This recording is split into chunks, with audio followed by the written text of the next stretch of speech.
and welcome to this little short training where we will look at setting up a calendar. We will look at the new little feature, which is the URL shortener. And I was so crazy to promise somebody in the group that I will show how to set up an IFTT recipe, because he wanted to have posting directly to Facebook or to Twitter's, and I said we could do that through an IFTT recipe. So we'll take a look at that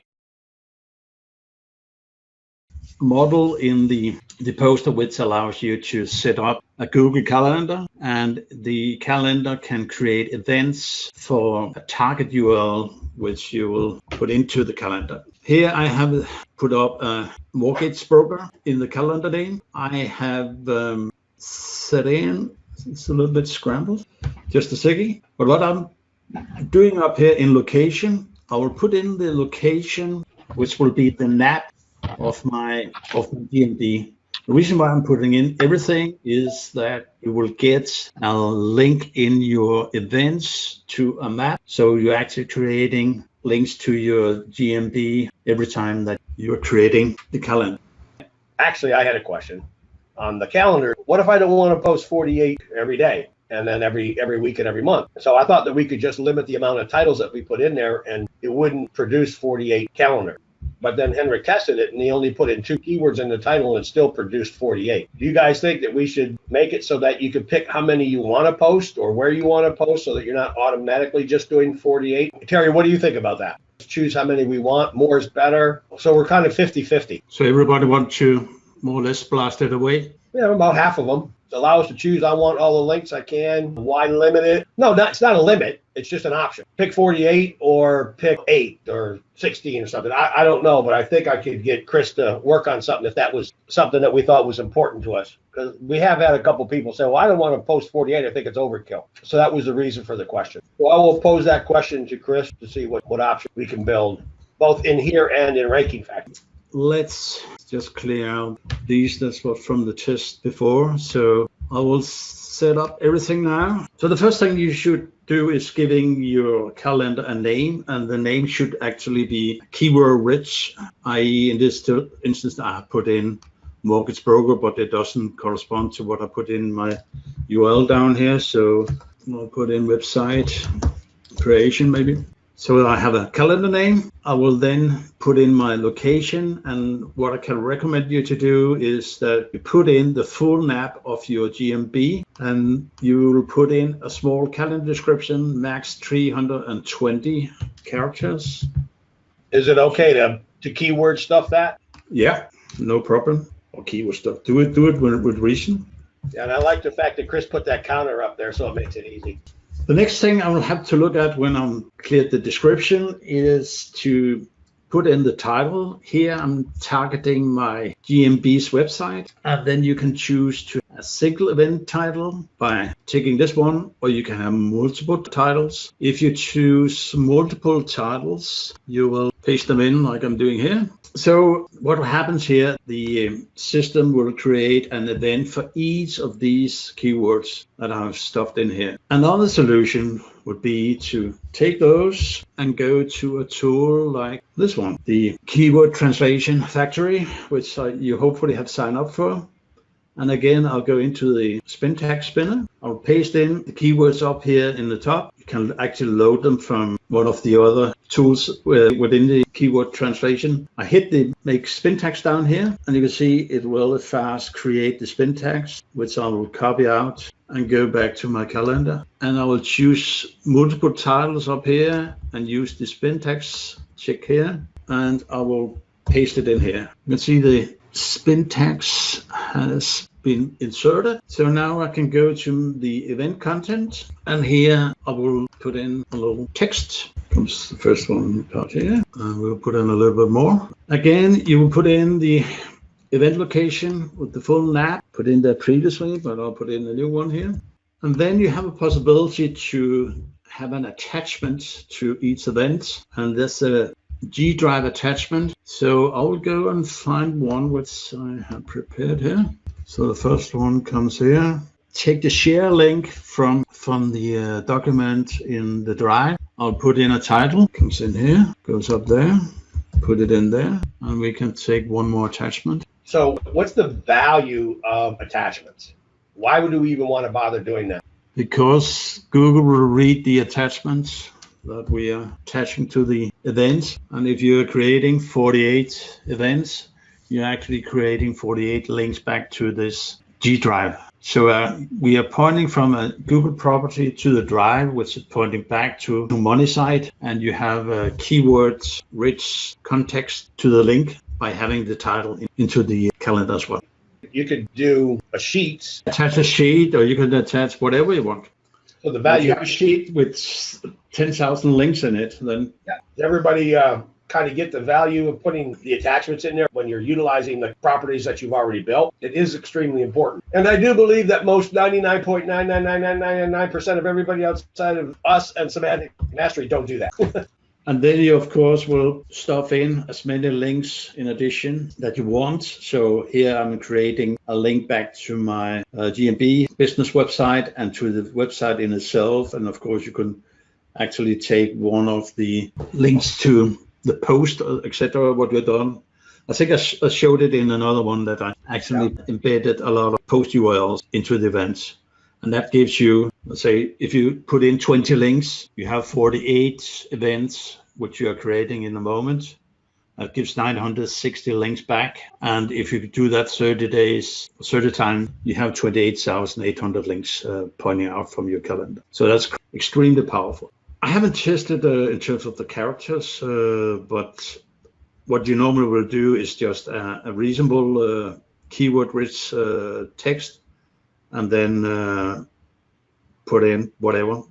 When we first started this, Henrik, Gary and I put over 191,000 words in here, but I haven't done it lately to see whether Google has restricted the total depth of that canyon. But initially when we did it, it was amazing because we just went to Wikipedia, copied Obama, put it in here, and it took it all. It just pulled it up. So we should do a test on that and just see. But again, the more link you put in there, the more power you create to it. That I have here that's popping up is that over on the right-hand side, it says use spin text.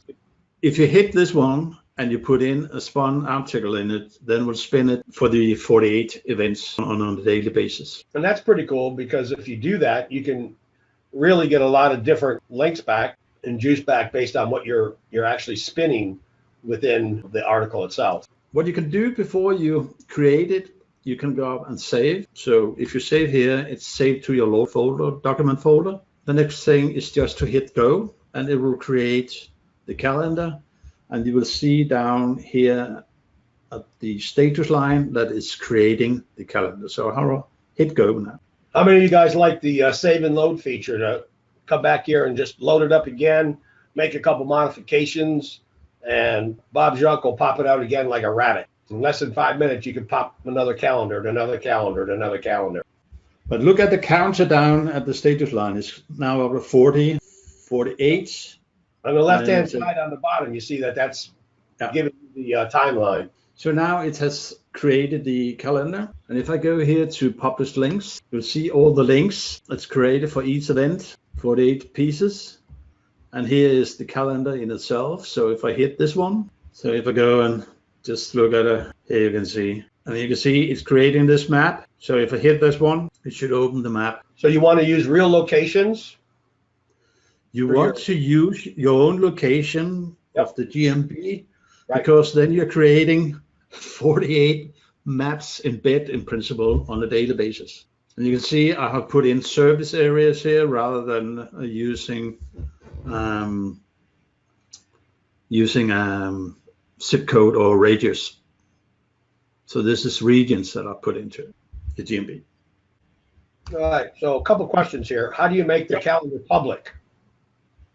It is done automatically by the system. So the system creates a public calendar. The worst problem is to get the embed code if you want to embed it elsewhere, because then you have to go into the accounts that you have created under and go into the calendar and get that embed code. Yeah, we don't pull that out from here, right? No, not at the moment. we might be able to do it. So Steve is asking no iframe though, and No, that's what I'm saying. If you want the embed, i.e. the iframe, then you have to open it. I don't think I can use this one to iframe it, but we can try. Create the code, preview it, and bingo, it came up there. So we can do it. it's a 1-2-step manual process, but it does it right there for you. So the calendar goes forever until I delete it. Yeah, Until you delete it. It does actually. But another little feature that's in here is that you can send this to Sheets. So you have here 48 links. So if you click one the URLs up here, send to links, bingo, it's created a sheet. You put in your main keyword again, and you put in file description. Again, you put in the NAT and keywords. And then you check this mark up here, say keywords for anchor text, and you can open the sheet again in a browser window if you like that. And then you just go up and upload. And just to repeat what I said last time, you have the possibility to translate the sheet. And then you just hit one translation multiplier, and then it will translate the sheet. So if I upload this one, it says creating the file to upload and then finished. And then I can run the multiplication, or translation multiplication, that's what I was trying to say. And now it should be running.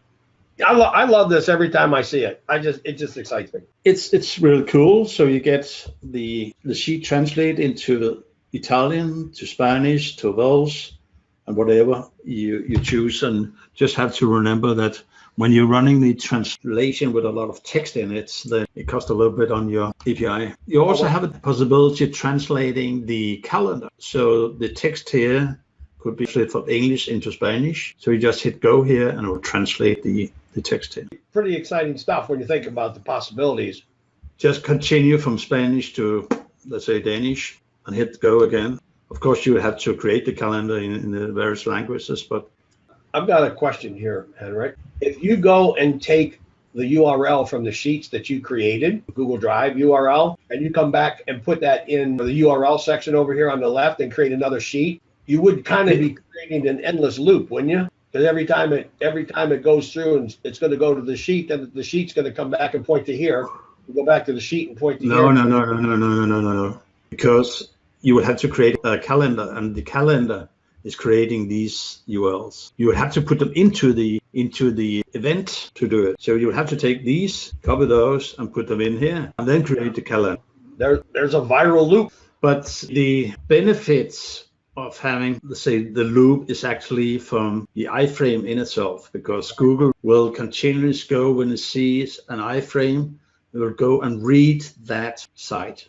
So if that is pointing to Wikipedia, for just take an example, then we'll go there and then we'll read whatever it's pointing at. So if you have, I think Marco stated it perfectly in his webinar, that if you iframe anything, which again, let's take an example. I'll have a calendar here. I frame it into a G site I have created. Then when Google sees the G site, it will go see, here's a calendar, and go to the calendar and look at that. And if you then have the ability to iframe anything into the calendar here, which you can't, then it will look again to that iframe and go to the next iframe. I think that's very well explained in Marco's webinars about the loops. And if you haven't done it already, go and donate, get the replays, look at them, sign up, donate again, sign up for the webinar on Monday, because he's throwing gold in the street to you guys.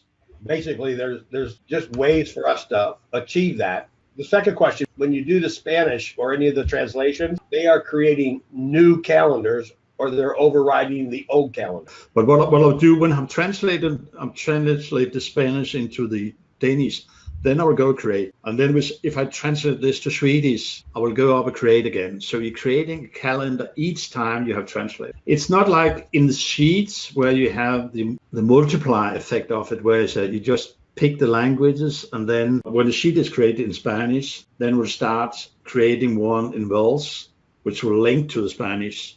And that finished, and created one in Italian, which will link to the Welsh one. So you're actually stacking those sheets. Gotcha. Carolyn's asking, I'd love if we could have an RSS widget for a calendar. Do you think there's a way to program an RSS feed based on the calendar ID? That's something we can look into, yeah.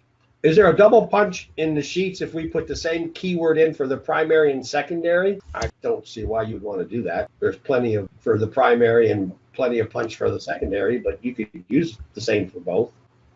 Each event, you have the location, you have where you put in your GMB, and then you have this area where you can stuff in keywords, which is actually helping on an all basis. And then you have the spin text where you will stuff in your keywords, and then you have the target URL and the event title. That's the keywords.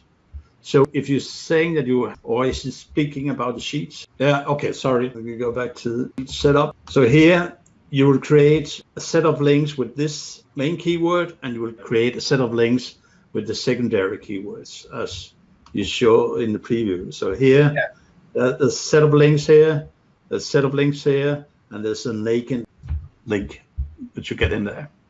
Well, he's just asking if there's any advantage to having the same keyword in both positions, and I personally don't think so. More keywords than two if I could, but I can't. So two's better than one. So more questions on the calendar before we move to Scott's question is this: should we always target a buffer in the calendar? We don't really create buffers in the GMB.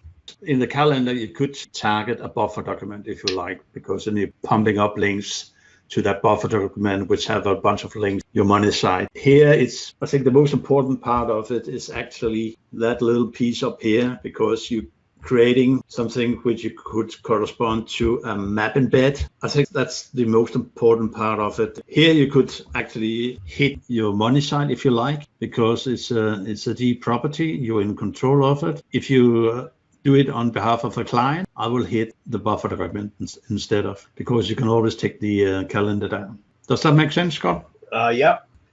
Gary's asking, where's the public-private toggle on the calendar or drive in Tutu? It's already created the public for you. You just go into your calendars and go into your share, and you'll get your embed codes that way. I guess that's what you're looking for, Gary, is the embed code. All right, cool. Move on.